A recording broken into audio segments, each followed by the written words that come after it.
Hello guys, welcome to reuse world. তো সবাইকে good morning. আর কালকে এই জায়গাটা ঠিক করার পর থেকে না এত মনটা শান্তি লাগছে কি বলবো। এখন মনে হচ্ছে বাকি সাইডগুলোও একটু ডেকোরেট করি। হ্যাঁ, তো আস্তে আস্তে করব। তো দেখো, এখন সকাল সকালবেলা ঘুম থেকে ওঠার পর বিছনা ঠিক করছি। আর কালকের ব্লগ যারা দেখেছো তারা তো জানোই, কালকে জল চলে গেছিলো বলে এই যে ঠাকুরের কাপড় আর বাসনগুলো ধুতে পারিনি। তবে আজকে দেখি ধুতে যদি পারি ধুবো। তো গাইস, ফাইনালি স্নান করে পুজোও দিয়ে নিয়েছি, আর এদিকে ঠাকুরের কাপড়গুলোও ধুয়ে দিয়েছি। তো এখন শুধু মেলতে হবে। আর এদিকে দেখো আমি রেডিও হয়ে গেছি। তো এখন ঠাকুরের কাপড়গুলো একটু মেলে দেবো। আর রেডি হয়েছি তার কারণ হয়েছে, আমার হাজব্যান্ড গেছে হসপিটালে আমার জন্য টোকেন আনার জন্য। তো ও বলছে যে এখন এসে আবার আমাকে নিয়ে হসপিটালে যাবে। তো দেখো, এখন আমরা দুজন বেরিয়ে পড়লাম। আর এদিকে বৃষ্টিও পড়ছে।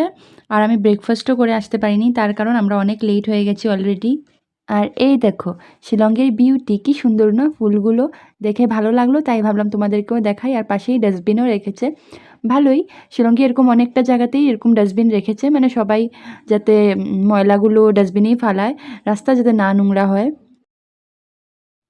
তো দেখো, ফাইনালি এসেই গেলাম হসপিটালে।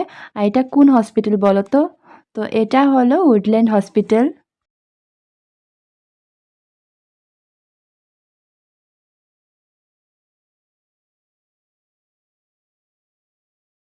আর জানো তো গাইস, হসপিটালের ভিতরে গিয়ে দেখি এত পেশেন্টস ছিল কি বলবো। আর আমার টোকেন নাম্বার 8 ছিল, বাট দেরি করে যাওয়ার কারণে আমাকে বলেছে যে ইভিনিং শিফটে আসতে। তো তারপর আর কি করা যাবে, হসপিটাল থেকে বেরিয়েই চলে আসলাম বনুকে স্কুল থেকে নিতে। তারপর ওকে নিয়ে আসলাম মিষ্টির দোকানে, ভাবলাম ব্রেকফাস্ট করে নিই।